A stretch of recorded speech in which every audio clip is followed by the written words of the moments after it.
Good morning, YouTubers. This is Jerry Diamond with How to Get Out of Babylon. Got my morning coffee. How does that grab y'all? I'm going to talk for a few minutes. That way, maybe y'all can, whoever's going to sign in can sign in. I'll wait till 2 at least are on, and then I'll start reading. So.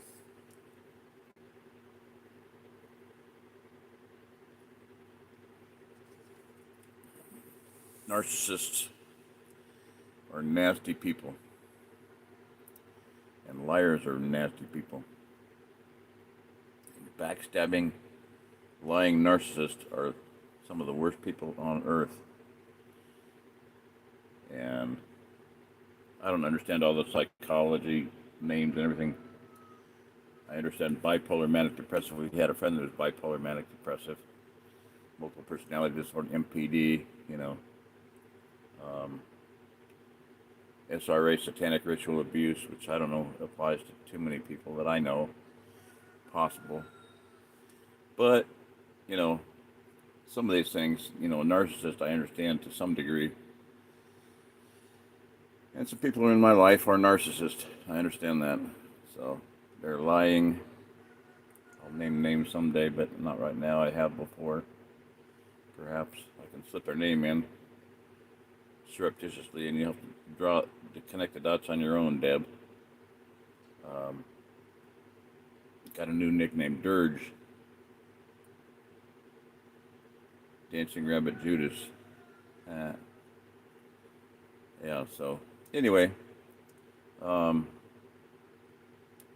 Judas is the one that kisses you on the cheek while he, to hang you, to have you hauled off to the torturers, the prison camp. Treats you like a friend but stabs you in the back, and I've got a lot of those people in my life, no question.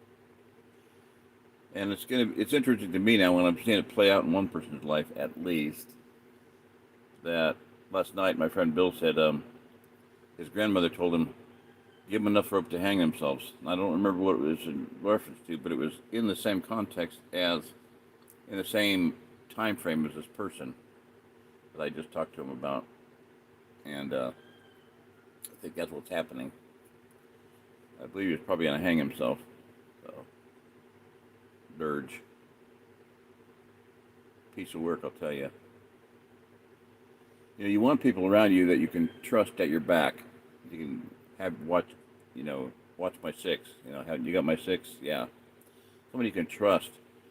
In Louis L'Amour terms, one of the highest compliments I can pay anybody is he's a man or a woman to ride the river with. And I've probably met more women that I'd trust to ride the river with than men.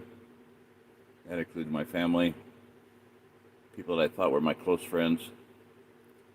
They've all, turned their back on me at different points in time and stabbed me in the back. But I know who I can ride the river with, and that list is very, very, very, very, very, very small. Probably less than 5 people that I would trust with my back, at my back, to have my 6. We got your 6, yeah, right. People say that. I've heard it from people that I know are not reliable. And right now I got people that are not reliable. Their word means absolutely nothing to them. And that means it doesn't mean anything to me. Give me your word. Yeah. Don't bother. It's not worth anything. I don't want it. I don't want it in my pocket. I don't want it in my wallet. I don't want it in my camp. I don't want it in my life. I don't want you in my life if I can't take you at your word. You're worthless to me.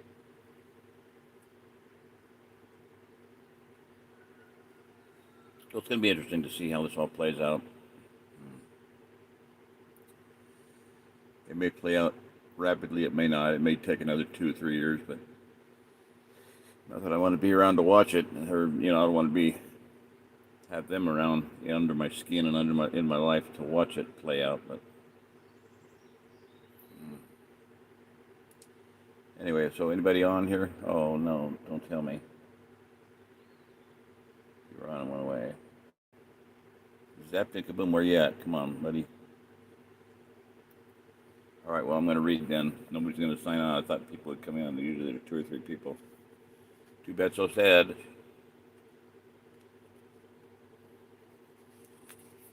Chapter 10, An Unexpected Trip.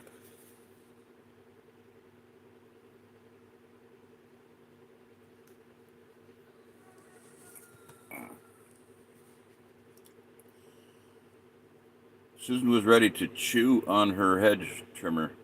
Chew on her hedge trimmer by the time she and John finished mowing their last lawn of the day. Besides the threat of rain and the lost time with the morning's adventure at the dump, John had been acting like a boy lost in a daydream. He had tried to mow too fast and left all kinds of patches and spots that had to be recut. Plus, he had taken overly long water breaks. Susan had to go looking for him several times. She had usually found him under a shade tree holding the empty glass and looking off into the distance.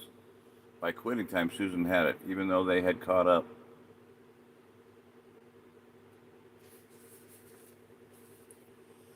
On their their day's work, Susan decided she would keep 3/4 of the money they were paid instead of just half. In fact, she did pocket more than her share of the money, John didn't seem to notice the loss.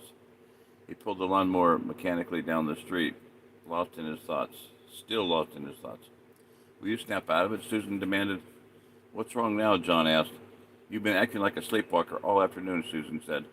I've got a lot on my mind, John said. I've been thinking of a way we can get that bike and those toys from the dump.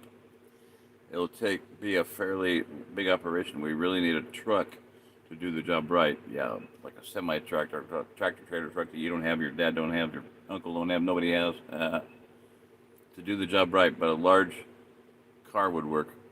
Plus, we're going to need a place to put them, too. You got to have a warehouse, yeah. A store.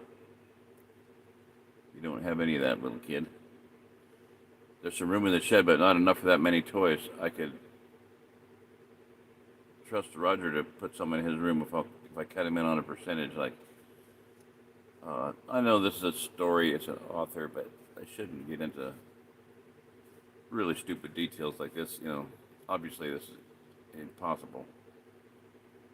Sorry. Try not to comment on it. Just read it, enjoy it. Okay, just read it, enjoy it. We used to be watching a movie, I gotta tell you this. And I started by, watching a movie and there's an impossible, superhero movies, something like that. Or some science fiction movies, whatever. And I'd see something like an airlock or something that just is bad physics. And I would go BP, bad physics, BP. So I started saying bad physics, bad physics. And then I go BP, BP, And my family would say, shut up and watch the movie. Enjoy the movie. Let us watch the movie. Be quiet. And then sometimes I'd be going BP, BP, BP, BP, BP, BP,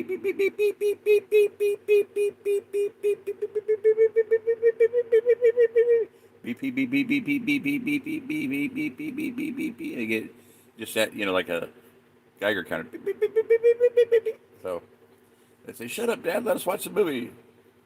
Be quiet.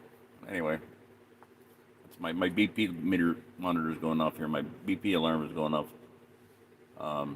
Bad physics, bad logistics, bad thinking. Obviously this kid is obsessed to the point of being possessed by this evil.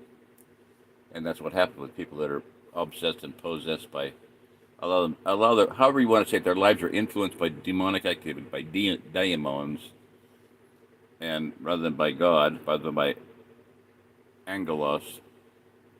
They're allowing evil to control their lives, and that's what's happening with a lot of people in my life right now.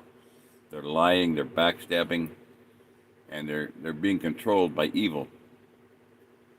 So today a couple people went to a store where they could have stopped right by and got me a sleeping aid. I've been really lacking sleep a lot, and this gal told me about a really good sleeping aid, an ex-friend. A sleeping aid, okay, a tincture this woman makes, it really helped her out, so. Would she stop to get it? No, she would not even stop. Didn't have time. And then she sat here for an hour after she got back. She had to go to work, was her excuse, but she got back here and sat here for an hour waiting to finish her cigarettes, chain smoking cigarettes, to go to work. So, yeah, thanks a lot. Dirge and all you other backstabbing liars. Yeah. Anyway,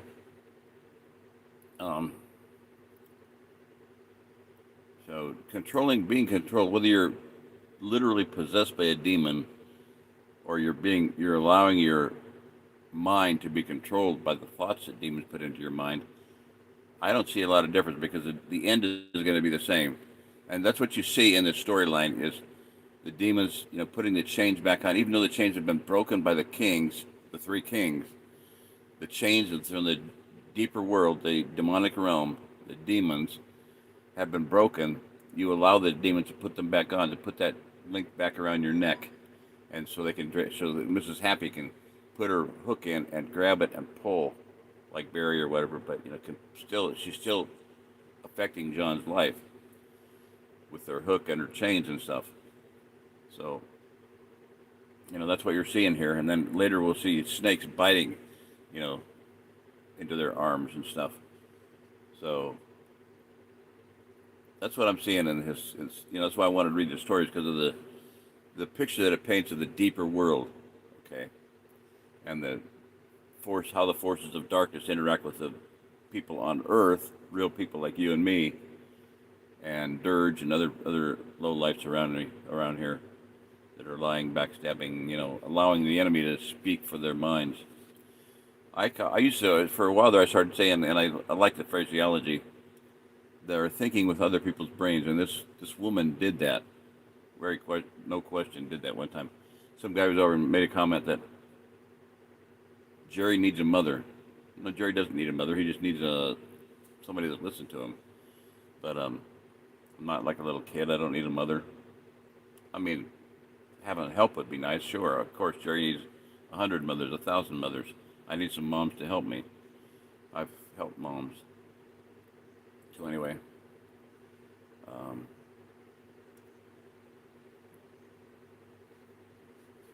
couple other thoughts there, but I think I'll just pass on that for now. Nobody's still on. That's crazy. Come on, people, where you at? Okay.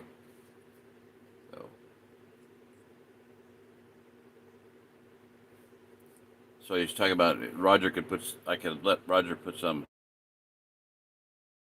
I could trust his man 100%. I could have known, Susan said, those stupid toys. Daddy's not going to let you anywhere near the dump when you tell him what happened this time. And you are going to tell the truth, aren't you? If you don't, so help me, I said I would, John said and sighed wearily. You better, Susan replied. He probably thinks I'm crazy after that stunt you pulled yesterday. Even though you'll get in trouble, which you should, it would be less if you waited. Besides, I'm getting worried about this whole business. You said that pile of toys had something to do with the time you disappeared. What's the connection? I'll tell you soon enough, John said slowly. After supper tonight, maybe, but not if you don't stop bugging me. You're lucky I'm even speaking to you after the way you lied yesterday, Susan said. She glared at John, but he wasn't paying attention. Susan was ready to slug him in the shoulder to get him to respond. Nothing was more frustrating than trying to argue with someone who didn't even seem to listen. Yeah, boy, I'll tell you. That's the story of my life. People don't even, they pretend like I don't exist. I can say something to them in a room and they don't even listen or respond. I can direct question directly at someone and they don't even hear me. I don't know, it's like they don't hear me. Anyway, it's just frustrating as all get out. So who's the one that's controlled by a demon? Who's the one that has a chain around their neck? The one that ignores me or me? It's the one that is ignoring me, yep. I'm real lucky, John murmured in a monotone voice. I'm real lucky. No. Susan sighed, not loud enough to show how she felt, but got no reaction.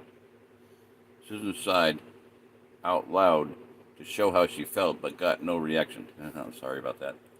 At least he had agreed to come clean and tell her father about the black windows at the toy store and the dump and all other things that had happened the last 2 days. But since John agreed to tell the truth so easily, Susan began to wonder if he was just putting her off. Trust could be as fragile as an eggshell, her father had once told her. If it was broken by even one lie, it was difficult to repair and trust again. Susan wasn't really sure if John could do as he had promised, since he had been in so many yo-yo crazy moods in the past few weeks. Nothing about his behavior would surprise her. As they pulled the mower and other equipment up the driveway to her house, she stopped and stood in front of John. Remember, John, she said, no tricks. Dad's already home, and I want you to tell him before supper, okay? Before supper, okay? I will, John said, a sinking feeling growing in his stomach. He suddenly felt worse than he could ever remember. This was even worse than the time he had carelessly broken his bedroom window with a baseball bat and hadn't told anyone for 3 days. Deep inside, John knew that there would be relief in telling the truth. Yet the boy had another reason for coming clean. More out of greed than shame, he knew that if he was ever to get all the toys at the dump and keep them, he would have to tell his uncle and aunt the whole story. Therefore, the boy reasoned that the truth would be more practical, if less painful in the long run. After they put the mower and other tools away, Susan stood by the door and waited. John was carefully wiping the hand clippers with a rag. His sudden concern for orderliness didn't fool Susan a bit. "You've got to tell them," she said, watching him carefully. "No use stalling now." I will, John groaned. "You don't have to gloat about it."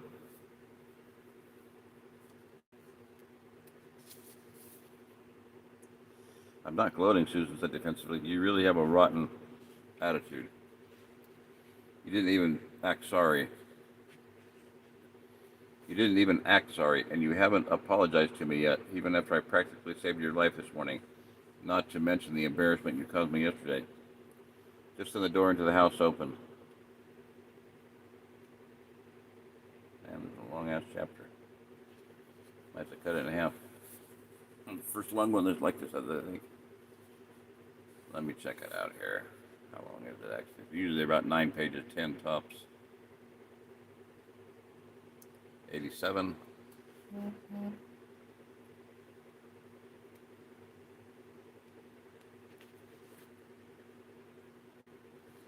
96. 9 pages, haha. Darn, seems long. Okay. Just then the door into the house opened. To John, it was the door of doom. "Aunt Bernice," Susan said in surprise. Aunt Bernice was her mother's oldest sister. She lived about 200 miles south of Centerville in a large city. Now, her grandpa Kramer lives in 250 miles north, so it's not from that area. I don't know why. What's going on here? I don't remember this at all. "What are you doing here? I didn't know you were coming here." Come in," Aunt Bernice said. She was a thin woman with wire-framed glasses and a bead-like nose. She wore Mrs. Kramer's apron and was holding a broom. "Your mom and dad are just getting ready to take a little trip and want to see you before they leave." "Leave," Susan said. "Where are they going?" "Better let them explain," Aunt Bernice said. I'm fixing supper.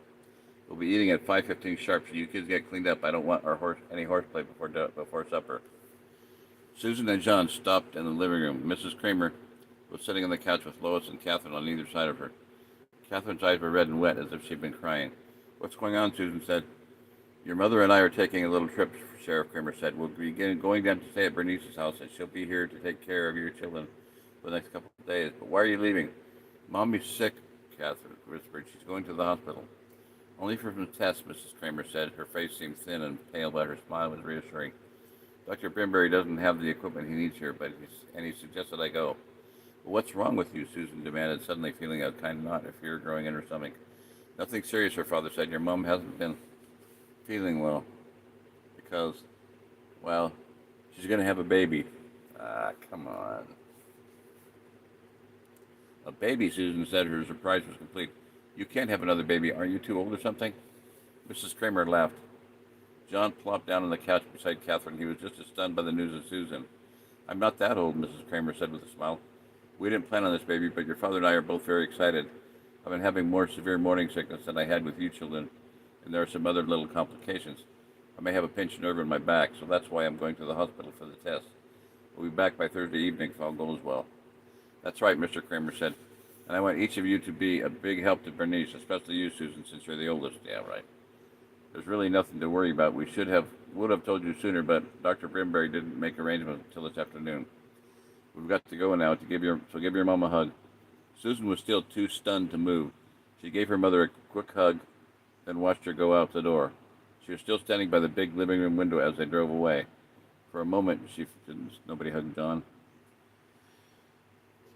Didn't say John hugged her. For a moment, she felt so overcome by the rush of so many feelings that she thought she might cry just like Catherine. "Don't be dawdling," Susan, Aunt Bernice said. "You can't come to supper with those dirty hands. They look like you've been playing in the dirt all day." "I've been working," Susan snapped. "Of course my hands are dirty." "Don't be tart with me, young lady," Aunt Bernice said. "I never let any of my Clarence and Cecilia be tart when they lived at home, and I'll not have it with you." Susan walked down the hall to the bathroom, muttering under her breath. John was standing at the sink, a smile on his face, and Susan was surprised to see him so cheerful. "I can't believe she's going to have another baby," Susan said. "I just can't believe it." "Get used to it." Leave one of them. Don't delete them all. I want to go to their channel and block them. Mofos. What's that guy's name? Connor. Connor Butt. Zach and Connor, low-life scumbags. They always said they weren't going to have any more children. I'll be old enough to be this baby's grandmother. I'll be old enough to be this baby's grandmother. What? She's a teenager. She's not old enough to be a baby's grandmother. No, she's old enough to be the baby's mother, maybe. I'm just sorry they got Bernice to stay here, John said. She's the most bossy person I know, except for Mr. Smedlow at school. She's worse than Mr. Smedlow, I think, Susan moaned. She always seems to pick on me, telling me to sit up straight or put my hair differently. She's never satisfied with anything. Dinner, the shrill voice of Aunt Bernice filled the house. At least she can cook, Susan said, drying her hands. I still can't believe it. Another baby. Susan felt miserable all through supper. Aunt Bernice told her to sit up straight 3 times. John was the only cheerful one. Susan knew he didn't care for Aunt Bernice any more than she did. It wasn't until John rushed to be excused from the table that Susan finally realized why he was in such a good mood. I should have known it, Susan muttered. May I be excused? You didn't eat very much, Aunt Bernice said, looking down the nose at Susan's plate. My Cecilia always ate just as much as my Clarence when they were your age. Well, bitch, we're not your kids, so shut up. I guess I'm not that hungry, Susan said, and I'm not as big as a horse like your Cecilia, she wanted to say, but didn't. I'm not as big as a horse. I'm not a pig. I'm not a heifer. You're excused, Aunt Bernice said, but don't be expected to snack all night on junk foods. Susan left the table quickly. She ran through the house, but John was nowhere to be found. Then she went to the garage. His Spirit Flyer was still leaning against the wall, the big balloon tires squashed flat. She ran out to the street, but John wasn't in sight. She called his name a few times, but then gave up. Susan was sure she knew where he had gone. That's why he had been so cheerful at supper. He was planning all along to go to the dump and get the toys. Since her parents had left, John had wiggled out of telling her father and mother the truth of what had been going on. The little weasel, Susan said, and stomped her foot. She looked at her watch. It would still be several hours till dark. Susan thought of getting her Spirit Flyer and going after him, but she knew it wouldn't change John's mind. Let him go, she said out loud. She closed the door in the shed and went back into the house. Yeah, went back inside the house. There's a long road to the dump, right? Walk to the dump. You on, Zapton? Live chat. Yeah, there we go.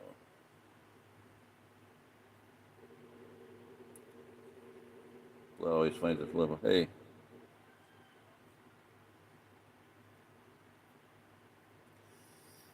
After I get off of this, don't worry about the trolls. It's nothing. Nobody's gonna. Just don't click on them if you don't want to. Don't worry about trolls, okay? Blood always finds this level. That's weird. Let us explain that a little bit. Interesting. B-A-F-I. Bafi. Baffle. You're baffling me. Blood always finds this level. Okay. Don't worry about it. I'll put you on moderator. I can't do it now. I can't do it until after if this is uploaded, then I can get on, look at the live chat. I gotta get on a channel, find your channel, and then click on it. So I'll try to do that soon. But don't worry about it. No big deal. Not like everybody's gonna. Not like the other one person that might sign on tonight will click on it, and they know they're a moderator. They'll take care of it. I'm amazed nobody's on here yet. Pretty weird. There's only about 3 people that listen to me live. Actually, Zapton Kaboom, and Gaddy Anton X, and sometimes Ray, but usually the other 2. So you'll only be the 3rd one on here tonight. If the other 2, the first one on of the 3, other than the troll. But don't worry about the troll. Ain't nobody gonna get burned by it. I'll block them when I get off. Okay. So anyway.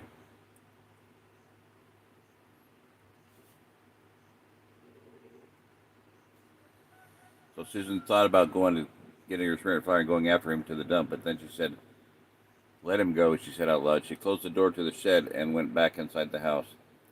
She sneaked past the living room where Aunt Bernice was watching a game show on TV. Oh boy, there's a brainless person. Anybody that can watch a game show don't have much upstairs. She went to her room and closed the door. She put on her new glasses and looked over the books on her shelf. Soon she was reading a sad story in the Book of the Kings about the King Prince. Though she tried to concentrate on the story, her mind kept drifting to her mother. Having a baby was serious business. Susan was worried that her mother might really be sick. Before she knew it, the sky was getting dark. Susan put her glasses and the book away. She then left her room to see if John had returned. Her aunt was still watching television. Susan walked quietly through the house to the garage. She had been there less than a minute when John rode into the driveway on a black 10-speed bike. John parked the bike in the center of the garage. He swung his leg over the seat. He looked unhappy. "Where's all the loot?" Susan asked. All you brought back. I see you brought back that bike." "You won't believe what happened," John said. "It's terrible. I knew I should have come back earlier today. I just knew it." "Somebody beat you to the treasure?" "John, not exactly," John replied and gave a big sigh. "Roger rode me out on his bike. I decided I needed some help. Besides, I wanted somebody in there to be there just in case, something strange happened. Anyway, I told Roger all about the toys." "Did you tell him about that boy with the hook and the big chain?" "Well, not really," John said. "I didn't want to go into that." Yeah, I want to tell him the truth. It would scare him. It would be hard to explain, and he'd probably think I'm crazy. Not that it mattered, because he probably thinks I'm crazy anyway. We got to the dump with plenty of daylight left, but the whole area where we were is covered with trash. I can't believe it. I don't know where it came from. The Goliath-covered deluxe is lying off to the side. I dug a little in the trash where the toys had been, but I didn't get very far. I know Roger must think I'm the biggest liar in Centerville. He probably doesn't believe a word I said. Now maybe you know how it feels," Susan said smugly. "You don't have to gloat," John said. "That's not the worst of it either. Just as we were about to leave, Barry and half of this Dead Men's Club came riding through the gate. He acted real surprised to see the new pit filled with trash too. He was a smart mouth as usual. He said that the bike belonged to him, and then he found it and left it out there. So Roger didn't know whether to believe me or him or not, even about the other bike. Then Barry said something about toys to Doug Barnes. So he must know something. The whole thing is terrible, and it's mostly your fault." "My fault," Susan burst out. "That's right," John whined. "If you hadn't been so chicken this morning, we would have gone back there and cleaned up. We could have been rich. But we had work to do." "Who cares," John said. "I could have made a fortune selling those toys." "I can't believe you're getting so mad at me," Susan said. "Well, if you'd lost a whole truckload of toys, you'd be mad too," John said. "But how can you lose something you never really owned in the first place?" Susan asked. "But they were mine, all mine," John blurted out. "That was part of the deal. I mean, finders keepers since I found them." "I think you've gone crazy over those stupid toys," Susan said. "I think you've gone crazy over those stupid toys," Susan said. "This is the worst thing that has ever happened to me in my life," John moaned. "Those toys are buried, and Roger thinks I'm crazy. What else could go wrong?" A lot. "Why didn't you ride your Spirit Flyer to the dump?" Susan asked. "The tires won't pump up," John said. "The air keeps coming out of them somewhere. I've tried 2 times. It's like that stupid bike has something against me." "It figures. At least now I've got a bike that will work." "You shouldn't call your Spirit Flyer stupid," Susan said seriously. "With an attitude like that, no wonder it won't work. You told me yourself that unless you—" "Don't tell me what I said," John interrupted. "If it hadn't been for me, none of this would have... If it hadn't been for you, then none of this would have happened. I just knew I should have gone back to get those toys." "Well, I hope you aren't planning on skipping your work tomorrow just so you can go dig in the garbage," Susan said when she saw the look in John's eye. "We've made commitments to these people." "I'll do whatever I please," John said divinely, "and you can't stop me." John pushed the Goliath Cobra Deluxe past Susan and parked it against the wall. Then he walked into the house without another word. Susan went over and sat on her Spirit Flyer. She rolled outside and rocked back and forth. The clouds above were swirling in dark masses. As it got dark, a few drops of rain began to fall. Then the rain came harder. Susan went back inside the garage and closed the big door. If the rain continued through the morning, they wouldn't be able to mow the lawn tomorrow. They get behind in the work. Susan sighed and went back into the house. Aunt Bernice was still staring lifelessly. Yeah, there's a word for it. Lifelessly at the television. At least when she's watching TV, she's not picking on me, Susan mumbled to herself. John and her sisters were in their rooms, and Susan went to bed, listening to the falling rain. She dreamed about the day's adventures, only things were mixed up. Instead of John, she was the one who had the ghost coming up out of the pile of toys. Then she saw the awful hook and the terrible chain. That's when she woke up. The house was quiet. She got a drink of water from the kitchen and went back to bed. She wished her mother and father were home. As she drifted off to sleep, she whispered all her wishes to the king. Those are called prayers. Yeah. Next chapter is a new, improved toy store. I don't think there's a picture in this chapter. Nope. No picture in that chapter. Okay. Well, good night. Hey, news visitor, subscriber, right? What do you call it? Let me see it again here.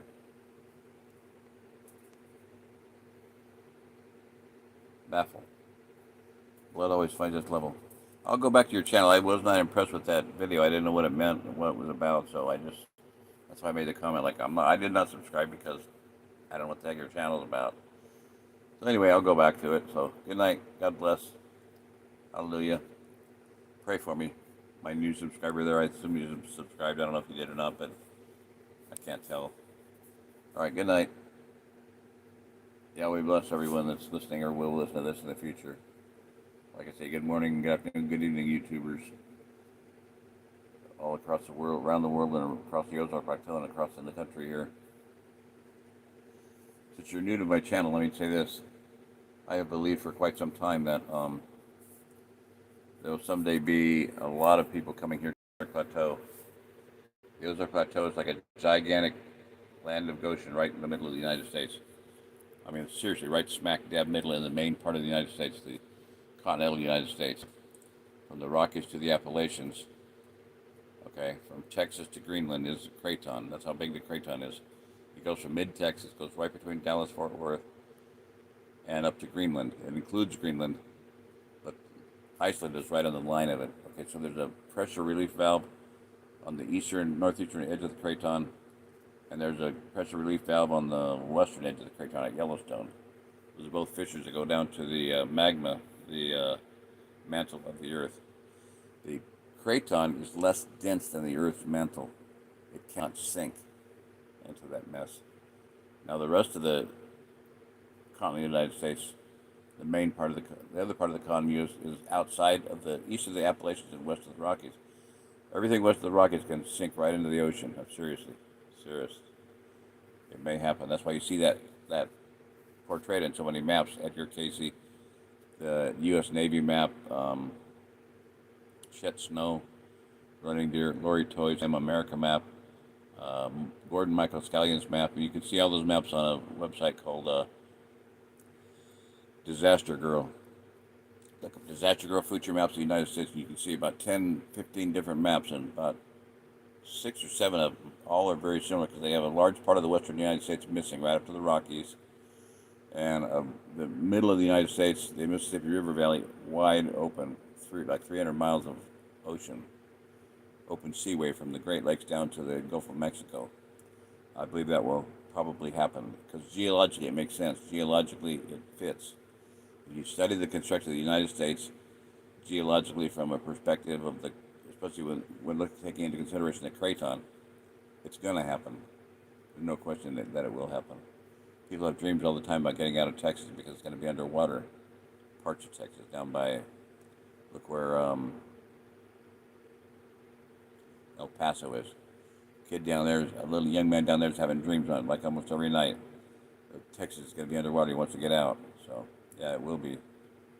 Okay, so anyway, that's my contention, my belief. So consequently, as things get worse, more and more people are going to need to go inland and to higher ground, okay? And so, that is so stupid.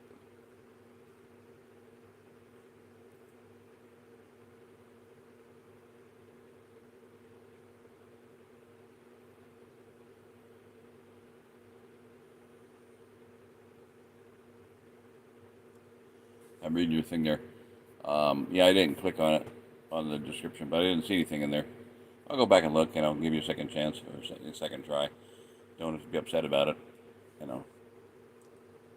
I wasn't even awake yet when I happened to look on that. And if there was a description, a link, I would have probably clicked on it. But anyway, so that's my shtick on my channel. Is I believe that the Ozark Plateau, about 50,000 square miles, is a gigantic region that is 10 times larger than Switzerland, the occupied area of Switzerland, 10 times larger and hundreds of times more fruitful for food production. And the people that are like rats off a sinking ship will come swimming in here, probably at some point literally swimming in to this region in a sea of humanity or literal ocean sea, swimming in, floating in, dragging themselves in. And I hope that enough people get here to be a part of the solution rather than being part of this problem. So that's my stick. It's a 50,000 square mile region. That's a gigantic fortress, a castle, even with has a moat around it, called the Mississippi, the Missouri, the Arkansas, the White, the Mare de Seine, the Grand, the Osage, the Sac River. Those are rivers that are borders around the Ozark Plateau. Narrow bridge going out to the northwest, which is where most of the people will come from. The bulk of the cities of light, the safe regions around the country, will be coming from the west. 20 or 30 from the west, and only 3 or 4 in the east. So very few people will be coming from the east. You know, that's the east of the Rockies, east of the Mississippi River is 3/4 of the nation's population. They live on 1/3 of the landmass. 3/4, 2/3 of the population live on 1/3 of the landmass east of the Mississippi. The eastern seaboard is very densely populated with massive amounts of people, and those people are obviously all dead for all practical purposes. They're all dead already. And I want to be a speaker for the living, not speaker for the dead, but I'm speaking for them. They're not going to make it. Zombie apocalypse. The zombie apocalypse is going to happen mostly in the eastern part of the United States. It's going to be a hell, living hell. Watch World War Z. People that have dreams and visions of the future. One of them, I'll say it, is, I have to stop and think here. Watchman's Cry is the name of the website. Nathan Leal. He stated that, I tried to find it, but it's a pretty big website and pretty involved, and I don't know if he's deleted it or not, but he used to have a page or a thing a few years back that said that World War Z with Brad Pitt was exactly what he's seen in dreams and visions of the future in his country and around the world. So take that to heart and listen to it. All right. God bless everybody. I'm going to say goodbye. So welcome aboard. Blood always finds baffle. Blood always finds its level. God bless. Bye. Don't be upset at me. I wasn't awake yet. So bye-bye.